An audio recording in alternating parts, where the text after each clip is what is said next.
BJP की तरफ से एक स्ट्राइक रखी गई है।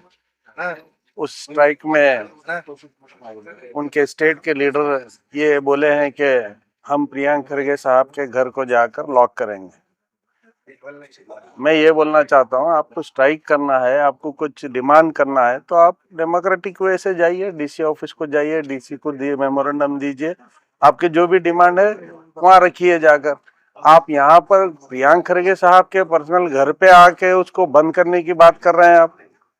ये सिर्फ और सिर्फ प्रियंक खरगे साहब वोकल होकर अपनी बात रखते हैं, उनके जितने भी आग्रह हैं वो निकाल रहे हैं। जो भी ये है नेशनल लेवल पे और स्टेट लेवल पे पुराने जितने भी हुए हैं वो सब निकाल रहे हैं, तो उनको दबाने की ये कोशिश, सिर्फ उसको ये करने की कोशिश कर रहे हैं।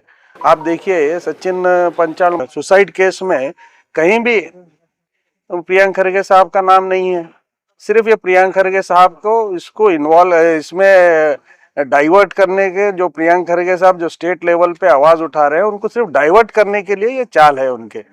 तो हम आज उनकी गुंडागर्दी जो चल रही है उस गुंडागर्दी को हम गांधीगिरी से हम जवाब देने की कोशिश कर रहे हैं। हम यहाँ प्रियंक खरगे साहब के घर के पास बीजेपी वालों का वेट कर रहे हैं। कोकोनट वाटर से पानी के बोतल, चाय और चांद से हम यहाँ पर वेट कर रहे हैं। अतिथि देवो भव के इससे ये कांग्रेस का सिद्धांत है, इसलिए हम यहाँ पर वेट कर रहे हैं। ऐसा घर को आ रहे हैं, ये घर हमेशा से लोगों को दिया तो घर है। यहाँ खास तौर से हैदराबाद कर्नाटक रीजन के लिए तो खरगे साहब का आर्टिकल 371J जो हमारे इस भाग को दिए हैं, ये सबसे बड़ी देन यहाँ के रीजन के लोगों के लिए है।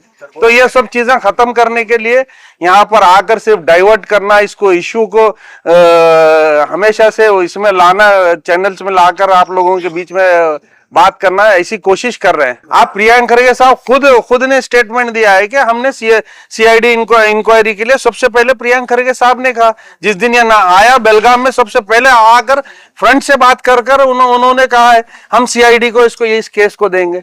तो उससे ज्यादा और क्या कह सकते हैं।